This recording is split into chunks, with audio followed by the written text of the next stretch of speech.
একজন ব্যবসায়ী আছি, আমরা মোটামুটি বাংলাদেশে ডাল ভাত খাওয়া মানুষ।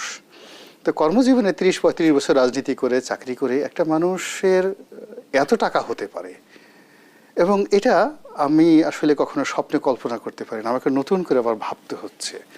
এটা হলো একটা প্রথম। দ্বিতীয় যে বিষয়গুলো আছে, যে তিনি চুপচাপ ছিলেন, একটা এক ধরনের সৌন্দর্য ছিল যে এটা রাষ্ট্রের ব্যাপার, তার ব্যক্তিগত ব্যাপার।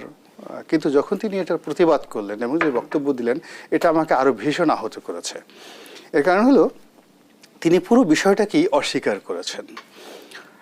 এরপর তিনি তার যে বডি ল্যাঙ্গুয়েজ, সেই বডি ল্যাঙ্গুয়েজে মনে হয়েছে যে এই পৃথিবীতে যদি একেবারে দেবতার আশীর্বাদ পুষ্ট দেবদূত জিউস বলতে কেউ থাকে, সেটা ডক্টর বেনজির।